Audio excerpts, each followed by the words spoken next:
Good evening student. मैं अवनेश सिंह तोमर और आज हम सबसे महत्वपूर्ण चीज सीखने वाले हैं भाई पीरियोडिक टेबल में। आज हम सीखने वाले हैं कि आप किसी भी तत्व के स्थान की व्याख्या कैसे कर सकते हैं। मतलब कोई भी तत्व है आवर्त सारणी में तो आप ये कैसे बता सकते हैं कि उसकी आवर्त संख्या यानी कि पीरियड नंबर या फिर ग्रुप संख्या यानी कि वर्ग संख्या क्या होगी और वो किस ब्लॉक का तत्व होगा, एस ब्लॉक का होगा, पी ब्लॉक का होगा, डी ब्लॉक का होगा या फिर एफ ब्लॉक का। तो आज हम इन सारी चीजों को सीखने वाले हैं और वीडियो को आप लास्ट तक देखें भाई। आज हम परमाणु क्रमांक 1 से लेकर 30 तक के जितने भी तत्व हैं उन्हें किस आवर्त में रखा गया है, किस वर्ग में रखा गया है और उनका ब्लॉक क्या है, ये सारी चीजों को हम आज सीखने वाले। तो बहुत ही धैर्य के साथ इस वीडियो को देखें और वीडियो लास्ट तक देखें भाई। अगर पसंद आती है तो वीडियो को लाइक करें। देखते हैं, पहले मैं आपको थोड़ा सा पीरियोडिक टेबल यानी कि आवर्त सारणी के बारे में समझाता हूं। अब जब कभी भी मैं पीरियोडिक टेबल की बात करूंगा तो आप समझ जाएं कि दीर्घाकार आवर्त सारणी की बात हो रही है, यानी कि जो वर्तमान में आवर्त सारणी चल रही है उस आवर्त सारणी की बात हो रही है। अगर उसमें तत्वों की हम व्याख्या देखें तो किस प्रकार से की गई है, मैं शॉर्ट नोट में आपको बताता हूं। देखो, उसमें वर्ग यानी कि ग्रुप, वर्ग यानी कि ग्रुप 18 है, सही है। तो अगर कोई भी तत्व है तो 18 से ज्यादा ग्रुप संख्या उसकी नहीं हो सकती। पहली बात तो ये क्लियर होनी चाहिए आपको। दूसरी बात, अगर आवर्त की बात करें हम तो आवर्त या फिर पीरियड, आवर्त या फिर पीरियड टोटल कितने हैं भाई, 7 हैं। तो पीरियड की संख्या कभी भी 7 से ज्यादा नहीं हो सकती। दो बातें आपको ये बिल्कुल क्लियर होनी चाहिए। और जितने भी इन आवर्त और वर्ग में तत्व रखे गए हैं उन्हें मुख्य रूप से 4 ब्लॉक में बांटा गया। कितने ब्लॉक में, 4 ब्लॉक में। आप बहुत ध्यान से समझना हर बात को। कितने ब्लॉक में बांटा गया है भाई, 4 ब्लॉक में बांटा गया है। एस ब्लॉक, एस ब्लॉक के तत्व, उसके बाद पी ब्लॉक के तत्व, उसके बाद डी ब्लॉक के तत्व, उसके बाद एफ ब्लॉक के तत्व। एस ब्लॉक के तत्व, पी ब्लॉक के तत्व, डी ब्लॉक के तत्व और उसके बाद एफ ब्लॉक के तत्व। तो अब हम ये समझने जा रहे हैं भाई कि ये 18 ग्रुप में किन किन तत्वों को रखा गया। 18 ग्रुप में तो जिस जिस उपकोष में जितने इलेक्ट्रॉन आते हैं, यानी कि एस ऑर्बिटल में कितने इलेक्ट्रॉन आते हैं, 2, पी में कितने आते हैं भाई 6 और डी में कितने आते हैं 10 और एफ में कितने आते हैं 14। तो इसी हिसाब से उसमें ग्रुप रखे गए, यानी कि एस ब्लॉक के तत्वों को टोटल कितने ग्रुप में रखा गया है, 2 ग्रुप। तो केवल 2 ही ग्रुप में एस ब्लॉक के तत्वों को रखा गया है, क्लियर है। इसके बाद पी ब्लॉक के तत्वों को 6 ग्रुप में रखा गया है। कितने ग्रुप में रखा गया है, 6 ग्रुप में रखा गया। ये वाली बात याद होनी चाहिए आपको। इसके बाद डी ब्लॉक में कितने तत्वों को रखा गया है, डी ब्लॉक में रखा गया है आपके 10 ग्रुपों में। मतलब डी ब्लॉक के तत्वों को कितने ग्रुप में रखा गया है, 10।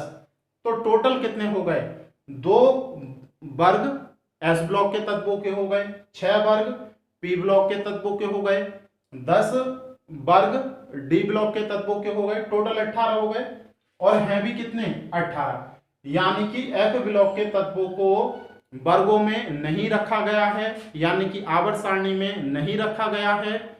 उन्हें आवर्त सारणी से बाहर नीचे लेंथेनाइड श्रेणी और एक्टिनाइड श्रेणी में रखा गया। तो ये वाली लाइनें आपको क्लियर हो रही होंगी, क्लियर है भाई। तो आप याद रखना, एस ब्लॉक के तत्वों के केवल कितने वर्ग हैं पूरी आवर्त सारणी में, 2। पी ब्लॉक के तत्वों के कितने वर्ग हैं, 6 हैं। और डी ब्लॉक के तत्वों के कितने वर्ग हैं, 10। जबकि एस ब्लॉक के तत्वों के कोई वर्ग नहीं है। उन्हें 2 श्रेणियों में लेंथेनाइड और एक्टिनाइड श्रेणियों में कहां रखा गया है भाई, आवर्त सारणी के नीचे रखा गया है। इतना क्लियर है।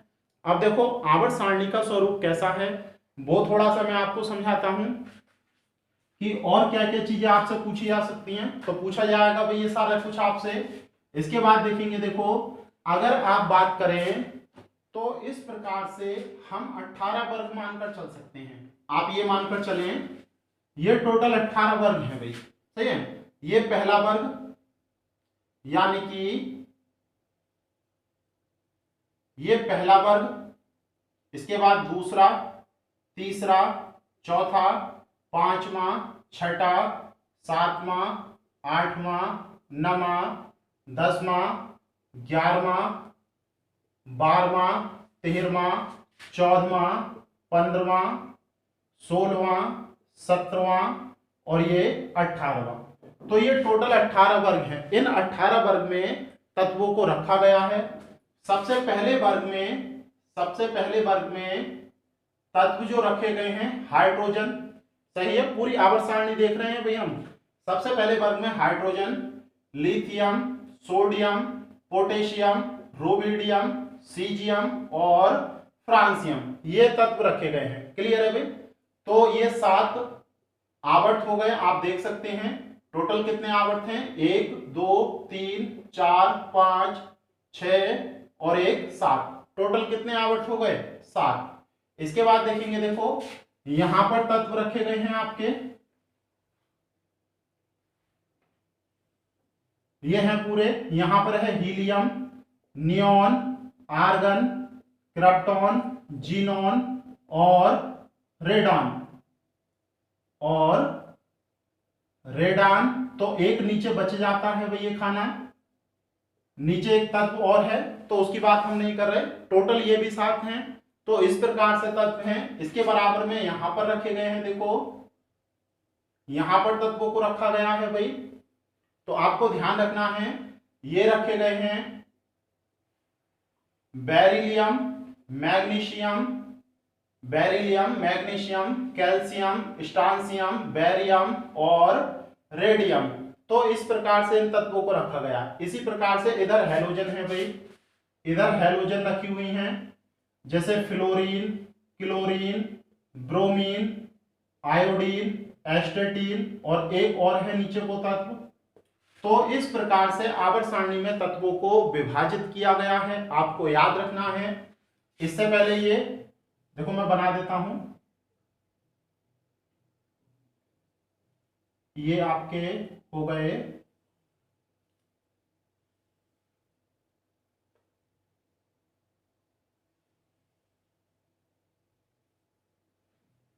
सही है। इन्हें देख लेते हैं, देखो हम देखेंगे, देखो लिथियम, बेरिलियम, यहां पर है boron, carbon, nitrogen, oxygen, fluorine और नियोन। इसके बाद देखेंगे, देखो सोडियम, मैग्नीशियम और इसके बाद है aluminium, silicon, phosphorus, sulphur, chlorine, argon. 30 तक के तो परमाणु क्रमांक सिखा चुका हूं भाई मैं आपको। इसके बाद है, देखो ये सारे तत्व आते हैं आपके potassium, calcium.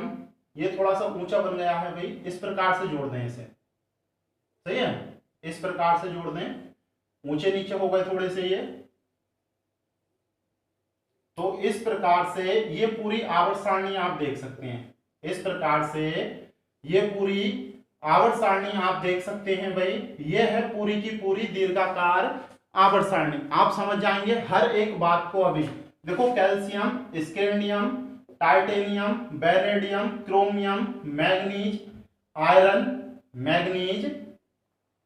Iron, cobalt, nickel, copper और जिंक। तो इस प्रकार से ये तत्व रखे गए हैं, आपको समझ में आ रहे होंगे। देखो मैं फिर दोबारा इन वर्गों की संख्या को लिखता हूं भाई।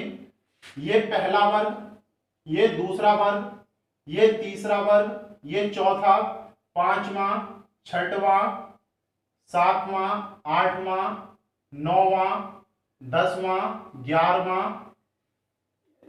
ऊपर नीचे हो रहे हैं भाई। इधर देखो इस तरह से लिख लेते हैं, 1 2 3 4 6 7 8 9 10 11 12। सही है, ये हो गया 13 14 15 16 17 और ये 18। टोटल 18 वर्ग हो रहे हैं और आवर्त कितने हो रहे हैं भाई? 7। तो इतना क्लियर है? सही है, इतना क्लियर हो पा रहा होगा। अब देखो इनका विभाजन कैसे किया गया। इनके भी सब ग्रुप बनाए गए हैं ए और बी से। जो पहला है उसे फर्स्ट ए बी कहते हैं, जो पहला ग्रुप है उसे फर्स्ट ए भी कहते हैं, जो दूसरा है उसे फर्स्ट बी भी कहते हैं, सॉरी सेकंड ए कहते हैं। तो पहले वाले को फर्स्ट ए, दूसरे वाले को सेकंड ए, लेकिन तीसरे वाले ये जो तत्व हैं, तीसरे वाले तीसरे से लेकर 12 तक, इन्हें ए में नहीं बांटा गया, इन्हें बांटा गया है बी में। तो बी में हम बाद में देखेंगे, पहले आगे की ओर देखते हैं। देखो इसमें एक को छोड़ दें, इसे देख लें, इसे थर्ड ए, इसे फोर्थ ए, इसे फिफ्थ ए, इसे सिक्स्थ ए, इसे सेवेंथ ए, इसे कहते हैं सेवेंथ ए, और इसे कहते हैं जीरो। तो इस प्रकार से आपको इकाई का अंक याद रखना है, यानी कि इकाई का अंक याद रखना है। इकाई के आधार पर ही ए और बी सब ग्रुप के हिसाब से बांटे गए हैं, यानी कि 13 को थर्ड ए, 14 को फोर्थ बी ए, और 15 को फिफ्थ ए, 16 को सिक्स ए, 17 को सेवेंथ ए। इस प्रकार से आप बांट सकते हैं। अब इनमें देखेंगे, देखो ये जितने भी तत्व हैं वो डी ब्लॉक के हैं, ये जितने भी हैं डी ब्लॉक के हैं, तो इनमें बी का निर्धारण है। तो इसे हम कहते हैं, नंबरिंग से ही चलेंगे भाई।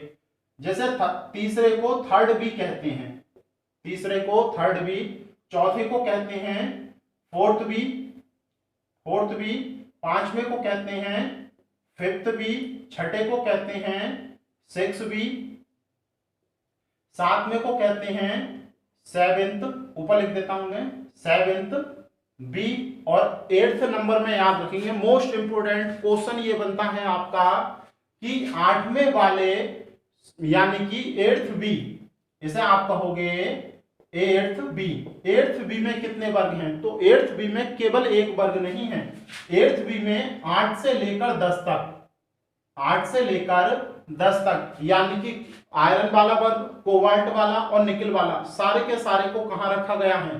थर्ड बी में रखा गया। बहुत मोस्ट इंपोर्टेंट क्वेश्चन है, पूछा जाता है भाई। इसके बाद देखो 11 और 12 को क्या लिखेंगे? यहां से हमने थर्ड बी से स्टार्ट करा है, तो फर्स्ट और सेकंड रह गया है, तो बिल्कुल वैसे ही ढाई का अंक छोड़ दो, इकाई का लो, इसे फर्स्ट बी का हो गया और इसे सेकंड बी। तो इस प्रकार से इस पूरी आवर्त सारणी को आप देखते हैं, ये जो बीच में तत्व आपको दिखाई दे रहे हैं ये कहलाते हैं डी ब्लॉक के तत्व। डी ब्लॉक के तत्व, अभी हमने पीछे बात की भाई डी ब्लॉक में कितने वर्ग हैं? 10, तो गिन सकते हैं 1 2 3 4 5 6 7 8 9 10। तो डी ब्लॉक में कितने वर्गों को रखा गया है? 10 वर्ग। अब तो क्लियर हो रहा है भाई, या अब भी नहीं हो पा रहा? कहां से कहां तक ये भी याद रखना है, तीसरे से लेकर कहां तक? 12 तक, तीसरे से लेकर 12 तक। और किस प्रकार से विभाजन किया गया है? थर्ड ए, यानी कि थर्ड बी से लेकर कहां तक? सेकंड बी तक। कहां तक?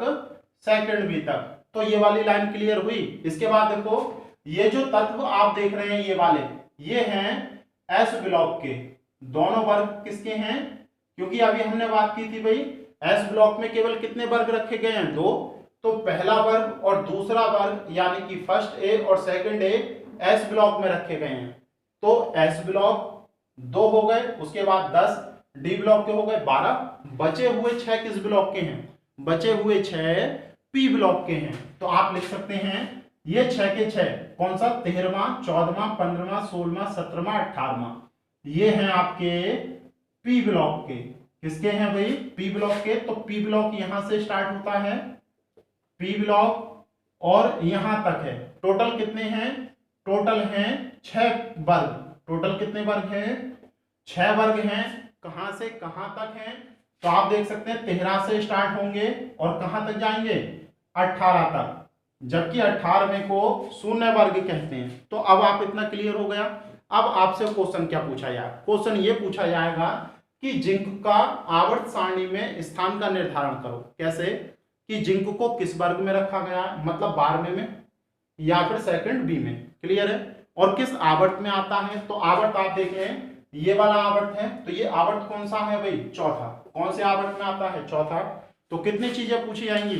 जिंक के स्थान का निर्धारण कैसे होगा? जिंक डी ब्लॉक का तत्व है, पहली बात। दूसरी बात, किस वर्ग में है? 12वां। और किस सब ग्रुप में है? Second B. और किस आवर्त में है? तो किस आवर्त में है? चौथे। तो किस प्रकार से आप इसे निकाल सकते हैं वो मैं आपको समझाता हूं। क्लियर है? सारी चीजों को एक एक करके क्रम से पढ़ेंगे। अब आपको आवर्त सारणी से संबंधित चीजें समझने में कोई भी समस्या नहीं होगी। अगर आप अच्छी तरह से इसे नहीं बना पाए हैं तो किताब का प्रयोग कर सकते हैं, नहीं तो वीडियो को दोबारा से रिमाइंड करके देखें, अच्छी तरह से बनाएं, फिर उसके बाद आगे का वीडियो पढ़ें। आगे का जो वीडियो है बहुत ही इंपॉर्टेंट है आपके लिए। देखते हैं, देखो एक एक करके हम पढ़ते हैं। सही है भाई? तो देखेंगे। और ये तो आपको पता है भाई, पहले वर्ग के तत्वों को क्षार धातु और दूसरे वर्ग के तत्वों को क्षारीय मृदा धातु, alkaline earth metal, alkali metal. तो क्षार धातु और क्षारीय मृदा धातु किस ब्लॉक में है? एस ब्लॉक में, पहले और दूसरे या फर्स्ट ए और सेकंड ए। क्लियर है? ये अक्रिय कैसे हैं? ये कौन सी हैं भाई? अक्रिय या फिर निष्क्रिय गैसें हैं। इन्हें कहां रखा गया है? पूरी आवर्त सारणी के सबसे अंत में, यानी कि 18वें वर्ग में, जिसे शून्य वर्ग कहते हैं। तो ये बात याद रखना। क्लियर है? चलो अब हम देखते हैं जो चीज वास्तव में हमें आज पढ़नी है। तो देखो बहुत ही अच्छी तरह से आज हम 30 तक पढ़ने वाले हैं, और बड़े तत्वों का निर्धारण कैसे करते हैं वो कल मैं आपको बताऊंगा। सही है भाई? जैसे सबसे पहले ब्लॉक का निर्धारण, किसी भी तत्व को देखकर किस प्रकार से निर्धारण ब्लॉक का कर सकते हैं। तो ये बात मैंने कल भी आपको बताई थी कि किसी भी तत्व का, एक लाइन में लिख सकते हैं सारी बात, किसी भी तत्व का अंतिम इलेक्ट्रॉन किसी भी तत्व का अंतिम इलेक्ट्रॉन जिस ऑर्बिटल में प्रवेश करता है, सही है, वह तत्व उसी ब्लॉक का होता है। क्लियर है भाई? जैसे एग्जाम्पल देकर बता रहा हूं मैं, आपसे पूछे सोडियम किस ब्लॉक का है, तो सोडियम का परमाणु क्रमांक पता है आपको 11, तो इसका अंतिम इलेक्ट्रॉन कौन सा होगा? 11वां। आप जानते हैं आप बाउ के इलेक्ट्रॉनिक विन्यास को लिखना। अगर आप बाउ के इलेक्ट्रॉनिक विन्यास को लिखना जानते हैं तो अच्छी बात है, अगर नहीं जानते तो पिछली वीडियो देख सकते हैं भाई, उन वीडियो में हम पढ़ चुके हैं। देखेंगे, देखो 1s2 2s2 2p6 2 4 और 6 कितने हो गए भाई? टोटल 10 इलेक्ट्रॉन हो गए। कितने हो गए? 10। भरने कितने हैं हमें? 11। तो 11वां इलेक्ट्रॉन अगले ऑर्बिटल में आएगा, 1s2 2s2 2p6 3s1। तो ये 11वां इलेक्ट्रॉन है, यानी कि अंतिम इलेक्ट्रॉन है। ये कैसा है भाई? अंतिम इलेक्ट्रॉन। किस ऑर्बिटल में गया? एस ऑर्बिटल में। किस ऑर्बिटल में गया? S orbital. यानी कि किस ब्लॉक का तत्व है ये? एस ब्लॉक का। किस ब्लॉक का तत्व है? एस ब्लॉक का। अब ये लाइन क्लियर हुई? अगला देखते हैं जैसे फास्फोरस किस ब्लॉक का तत्व है? तो देखेंगे, देखो 15 परमाणु क्रमांक होता है भाई, तो लिखो इलेक्ट्रॉनिक विन्यास 1s2 2s2 2p6 यानी कि 10 3s2 3p। देखो हो कितने गए ये देख लो, 2 2 4 और 6 10 2 12, 3 ही तो भरने हैं, 3p3। तो इसमें ये कितने हो गए भाई? 10 और 2 12, यहां तक 12 हो गए, यानी कि 13वां 14वां और 15वां सारे के सारे कहां गए हैं? पी ऑर्बिटल में। 15वां इलेक्ट्रॉन कहां है? पी ऑर्बिटल में। कहां है भाई? पी ऑर्बिटल में। तो ये किस ब्लॉक का तत्व होगा? पी ब्लॉक का। किस ब्लॉक का? पी ब्लॉक का। अब तो क्लियर है? जैसे आपसे पूछा जाए जिंक जिंक किस ब्लॉक का है, जिंक किस ब्लॉक का है तो आप याद रखेंगे जिंक किस ब्लॉक का है, तो डायरेक्ट आपको याद रखना है भाई इसका परमाणु क्रमांक होता है 30। तो डी ब्लॉक के तत्व थोड़ा सा अपवाद है इसमें कि जिन तत्वों का, या आप देख सकते हैं देखो 1s2 2s2 2p6 3s2 3p6 4s2 और 3d, देखो कितने हो गए 4 और 6 10 और 10 20, तो डी ऑर्बिटल में 10 आ सकते हैं तो 10, यानी कि 21 से लेकर 30 तक, 21 से 30 तक, तो 30वां इलेक्ट्रॉन किस ऑर्बिटल में गया, डी ऑर्बिटल में। और अभी पीछे हम देख रहे थे कि डी ऑर्बिटल में यानी कि डी वर्ग में या ब्लॉक में किसे रखा गया है, जिंक को, तो किस ब्लॉक का होगा ये, डी ब्लॉक का। अब तो बताओ ये बात क्लियर है या नहीं, क्लियर है भाई, कमेंट में जरूर बताना इस बात को। अगला देखेंगे, देखो ब्लॉक का निर्धारण हमने सीख लिया। अब हम देखते हैं कि किसी भी तत्व के आवर्त का निर्धारण आप कैसे कर सकते हैं, किसी भी तत्व के आवर्त का निर्धारण आप कैसे कर सकते हैं, इस चीज को आप ध्यान रखेंगे। तो हेडिंग लिखें आवर्त का निर्धारण करना, आवर्त का निर्धारण करना यानी कि पीरियड का निर्धारण करना। और मैंने आपको बताया पीरियड कितने हो सकते हैं, केवल 7। अरे आवर्तों की संख्या कितनी है, 7, तो 7 से ज्यादा आवर्त हो ही नहीं सकते। क्लियर है भाई, आवर्त का निर्धारण करना किस प्रकार से, तो इसमें भी आप एक लाइन लिख सकते हैं, इसमें भी आप एक लाइन लिख सकते हैं कि किसी भी तत्व के आवर्त का निर्धारण कैसे किया जा सकता है। देखेंगे, देखो तत्व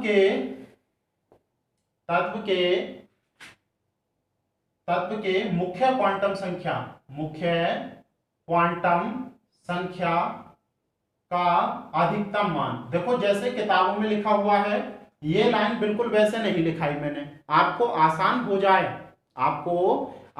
जाए उस हिसाब से लिखा रहा हूं मैं। तत्व के मुख्य क्वांटम संख्या का अधिकतम मान उसकी आवर्त संख्या होती है, तो ये वाली बात याद रखें। किसी भी तत्व का जब आप इलेक्ट्रॉनिक विन्यास लिखेंगे उसमें अधिकतम मुख्य क्वांटम संख्या जो दिखाई देगी वही उसकी आवर्त संख्या होगी। कैसे, देखो जैसे हमने सल्फर का देख रहे हैं भाई, हमें यह पता लगाना है सल्फर को किस आवर्त में रखा गया है।